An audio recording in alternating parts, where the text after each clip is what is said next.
यह कहानी Bloom TV 2 द्वारा प्रस्तुत एक रचनात्मक कथा है।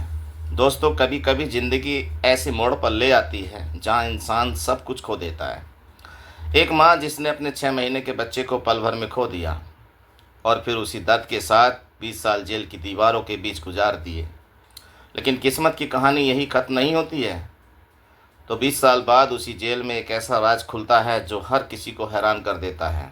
एक ऐसा सच एक माँ की सुनी जिंदगी को फिर से रोशनी से भर देता है।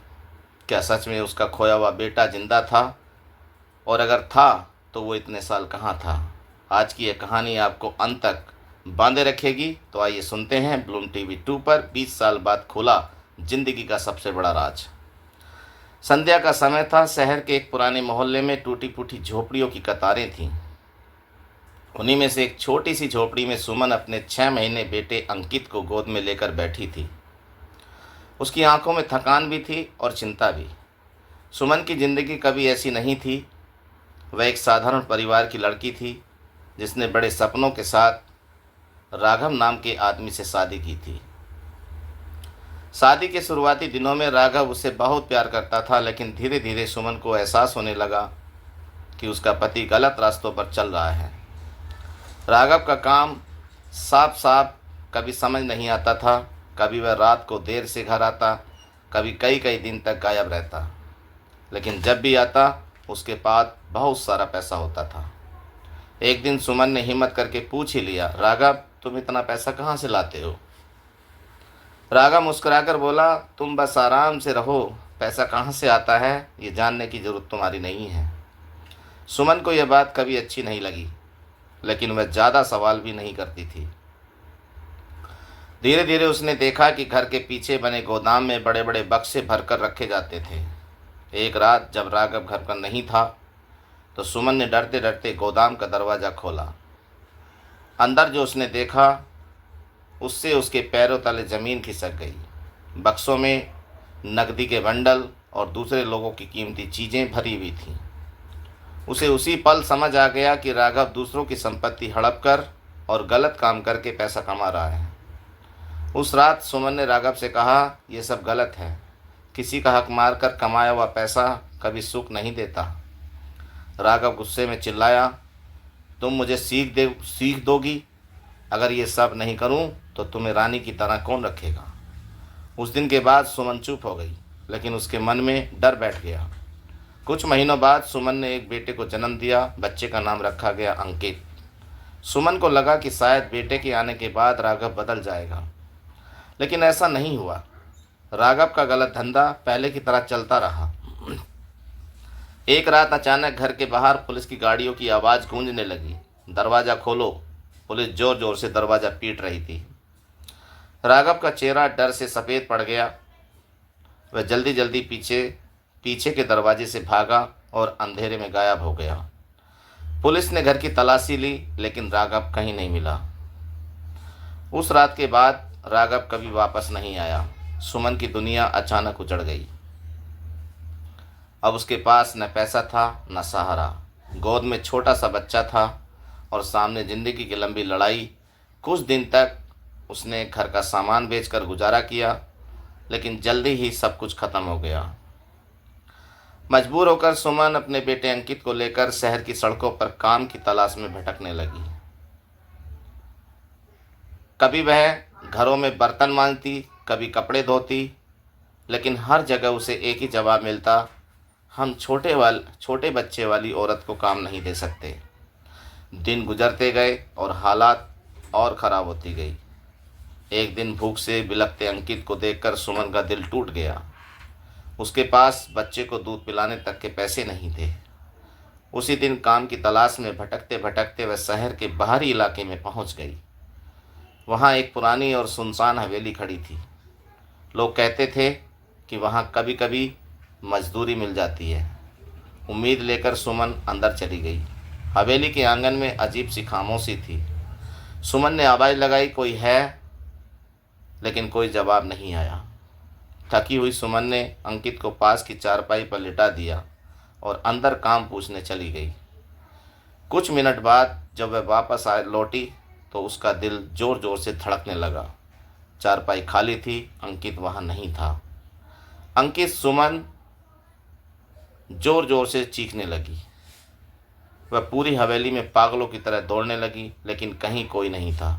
उसका 6 महीने का बच्चा अचानक गायब हो चुका था। उस दिन सुमन की जिंदगी पूरी तरह टूट गई। वह कई दिनों तक उस इलाके में अपने बेटे को ढूंढती रही, लेकिन कोई सुराग नहीं मिला। भूख और बेबसी ने उसे अंदर से तोड़ दिया। आखिरकार मजबूरी में उसने चोरी करना शुरू कर दिया। पहले छोटी मोटी चीज़ें, फिर बड़ी। हर रात उसे सिर्फ अपने बेटे की याद आती थी। काश उस दिन मैं उसे अकेला छोड़कर अंदर न गई होती तो मेरा बेटा गायब न होता, ये वो सोचती थी। साल गुजरते गए। एक दिन चोरी करते हुए सुमन पकड़ी गई। इस बार पुलिस ने उसे जेल में डाल दिया। जेल की कोठरी में बैठी सुमन के पास अब सिर्फ पछतावा और यादें थीं, लेकिन उसे नहीं पता था 20 साल बाद उसकी ज़िंदगी का सबसे बड़ा राज खुलने वाला है। और उस राज का रिश्ता उसी बच्चे से था जिसे वह हमेशा के लिए खो चुकी थी। जेल की मोटी दीवारों के बीच 20 साल कब गुजर गए सुमन को खुद भी पता नहीं चला। शुरुआत के कुछ साल उसने हर दिन रोते हुए बिताए। हर सुबह उसकी आंखें खुलते ही उसे अपने बेटे अंकित की याद आती, और हर रात वही याद उसे रुलाते रुलाते सुला देती। समय धीरे धीरे आगे बढ़ता गया। अब सुमन के बालों में सफ़ेदी आ चुकी थी, चेहरे पर उम्र की लकीरें साफ दिखाई देती थीं, लेकिन उसके दिल में एक उम्मीद अब भी जिंदा थी। शायद कहीं ना कहीं उसका बेटा जिंदा हो। एक दिन जेल में खबर आई कि शहर के नए एसपी साहब निरीक्षण के लिए आने वाले हैं। जेल के सभी कैदियों को लाइन में खड़ा किया गया। कुछ देर बाद एक लंबा, गंभीर और तेज नज़रों वाला युवक जेल के अंदर आया। उसके साथ कई पुलिस अधिकारी भी थे। वह हर कैदी से कुछ सवाल पूछ रहा था। जब वह सुमन के सामने पहुंचा तो उसने हल्की आवाज़ में पूछा, तुम यहाँ कब से हो? सुमन ने धीमे स्वर में कहा, लगभग 20 साल से। एसपी ने फाइल देखी, चोरी के कई मामले। सुमन की आंखें झुक गईं। कुछ क्षण चुप रहने के बाद उसने धीरे से कहा, मैं चोर नहीं थी साहब, हालात ने मुझे चोर बना दिया। एसपी कुछ पल के लिए रुक गया। क्या मतलब? सुमन की आंखों में अचानक आंसू भर आए।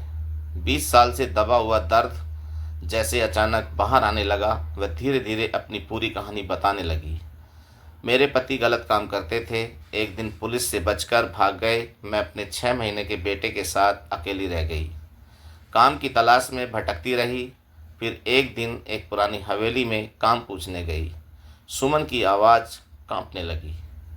मैंने अपने बेटे को चारपाई पर लिटाया और अंदर गई। जब लौटी तो वो वहाँ नहीं था। जेल में खामोशी छा गई। सुमन रोते हुए बोली, मेरा बेटा, मेरा अंकित उस दिन से आज तक मुझे नहीं मिला। एसपी कुछ देर तक चुप खड़ा रहा। उसके चेहरे पर अजीब सा भाव था। फिर उसने अचानक पूछा, उस हवेली का नाम क्या था? सुमन ने तुरंत जवाब दिया, पुरानी शिवराज हवेली। ये नाम सुनते ही एसपी के चेहरे का रंग बदल गया।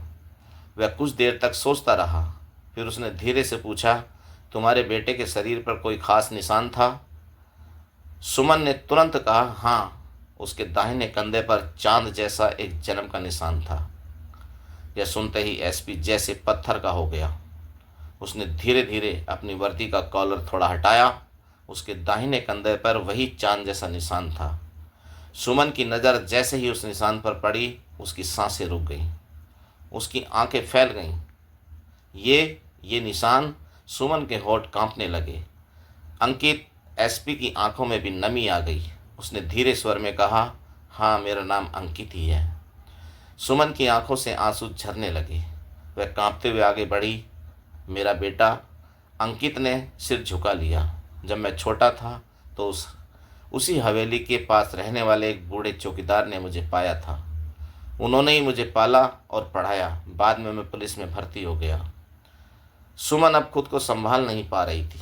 20 साल का दर्द, पछतावा और इंतजार एक साथ उसके आंसुओं में बह रहा था।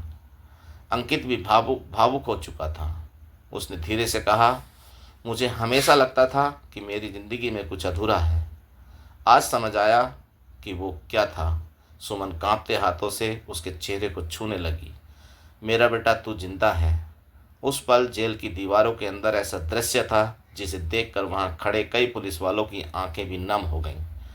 कुछ देर बाद अंकित ने अधिकारियों की तरफ मुड़कर कहा, इनकी फाइल दोबारा जांच के लिए भेजो। जांच में साफ हुआ कि सुमन के कई मामलों में वह असली अपराधी नहीं थी, बल्कि मजबूरी में छोटे मोटे अपराधों में फंस गई थी। कुछ ही दिनों बाद अदालत ने उसके बाकी मामले ख़त्म कर दिए। 20 साल बाद सुमन जेल से बाहर आई। जेल के बाहर अंकित खड़ा था। इस बार वह एसपी नहीं, बल्कि एक बेटे की तरह अपनी मां का इंतज़ार कर रहा था। सुमन जैसे ही बाहर आई, अंकित ने आगे बढ़कर उसे गले लगा लिया। सुमन रोते हुए बोली, मुझे लगा था मैंने तुझे हमेशा के लिए खो दिया। अंकित ने धीरे से कहा, नहीं माँ, भगवान ने हमें फिर से मिला दिया है।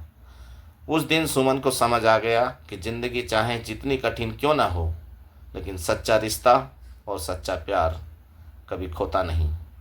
कभी कभी समय उसे बस थोड़ी देर के लिए छुपा देता है, और जब समय पूरा होता है तो 20 साल बाद भी ज़िंदगी का सबसे बड़ा राज खुल जाता है। तो दोस्तों, यह थी एक माँ और एक बेटे के प्यार की ऐसी कहानी जो हमें यह सिखाती है कि वक्त चाहे कितना भी कठिन क्यों ना हो, लेकिन सच्चे रिश्ते कभी ख़त्म नहीं होते। कभी कभी किस्मत हमें अलग ज़रूर कर देती है, लेकिन जब समय आता है तो वही किस्मत हमें फिर से मिला देती है। तो दोस्तों, अगर आपको यह कहानी दिल को छू गई हो, आपके दिल को छू गई हो, तो वीडियो को लाइक ज़रूर करें और कमेंट में लिखें, माँ का प्यार सबसे बड़ा होता है। और अगर आप ऐसी ही भावनात्मक और प्रेरणादायक कहानियाँ सुनना पसंद करते हैं तो हमारे चैनल ब्लूम टीवी 2 को ज़रूर सब्सक्राइब करें। हम फिर मिलेंगे एक नई और दिल को छू लेने वाली कहानी के साथ। धन्यवाद। जय हिंद, जय भारत।